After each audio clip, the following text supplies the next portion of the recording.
അഴിമതിക്കുരുക്കിൽ വീണ്ടും AAP നേതാക്കൾ.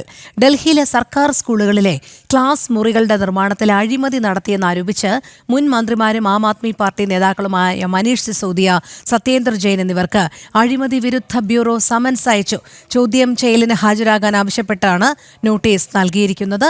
ജിഷ്ണു കൃഷ്ണൻ ചേരുന്നു കൂടുതൽ വിവരങ്ങളുമായി. ജിഷ്ണു, വീണ്ടും അഴിമതിക്കുരുക്കിലേക്ക് ആം ആദ്മി പാർട്ടി നേതാക്കൾ നീങ്ങുന്ന കാഴ്ചയാണ് കാണാൻ കഴിയുന്നത്. ഡൽഹിയിലെ സർക്കാർ സ്കൂളുകളിലെ ക്ലാസ് മുറികളുടെ നിർമ്മാണത്തിൽ ഏതു രീതിയിലുള്ള അഴിമതി നടത്തി എന്നുള്ള ആരോപണമാണ് വരുന്നത് നിലവിലിപ്പോൾ മനീഷ് സിസോദിയയ്ക്കും സത്യേന്ദർ ജെയിനുമെതിരെ?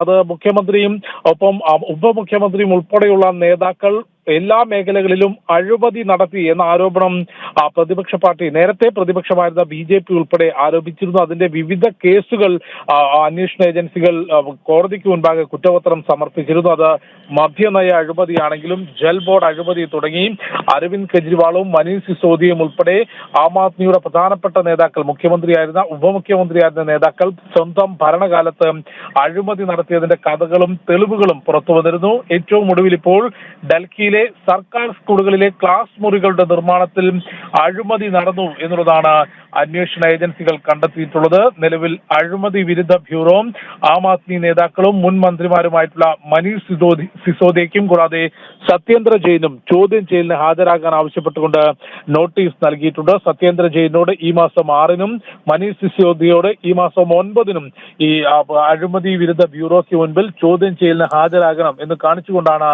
നോട്ടീസ് നൽകിയത്. രണ്ടുപേരും, മനീഷ് സിസോദിയയും സത്യേന്ദർ ജെയിനും, നേരത്തെ മദ്യനയ അഴിമതി കേസിലും അന്വേഷണ ഏജൻസി ചോദ്യം ചെയ്യുകയും പിന്നീട് ദീർഘകാലം ജയിലിൽ കഴിയുകയും ചെയ്തിട്ടുള്ള വ്യക്തികളാണ്. അത്തരത്തിൽ ആം ആദ്മി ഭരണത്തിൽ ജനങ്ങൾക്ക് ചില സൗജന്യങ്ങൾ നൽകിക്കൊണ്ട് അരവിന്ദ് കെജ്രിവാളും മനീഷ് സിസോദിയയും സത്യേന്ദർ ജെയിനും ഉൾപ്പെടെയുള്ള ആം ആദ്മി നേതാക്കൾ ഡൽഹിയിൽ കോടിക്കണക്കിന് രൂപയുടെ അഴിമതികൾ നടത്തി എന്നതിന്റെ ഓരോ ഘട്ടങ്ങളാണ് ഇപ്പോൾ പുറത്തു വന്നുകൊണ്ടിരിക്കുന്നത്. നിലവിൽ ഡൽഹിയെ സംബന്ധിച്ച് ആം ആദ്മി പൂർണ്ണമായും തകർന്ന അവസ്ഥയിലാണ്. നിയമസഭയിൽ ഭരണം നഷ്ടപ്പെട്ടു. അതിന് പിറകെ മുനിസിപ്പൽ കോർപ്പറേഷനിലും ആം ആദ്മിക്ക് ഭരണം നഷ്ടപ്പെട്ടതോടുകൂടി അണികളുടെയും നേതാക്കളുടെയും വലിയ കൊഴിഞ്ഞുപോക്കുണ്ടായി. അതിന് പിറകെയാണ് മുൻപ് ഭരണത്തിലിരുന്നപ്പോൾ നടത്തിയിട്ടുള്ള അഴിമതിയുടെ അന്വേഷണം ഇപ്പോൾ ശക്തമാകുന്നത്.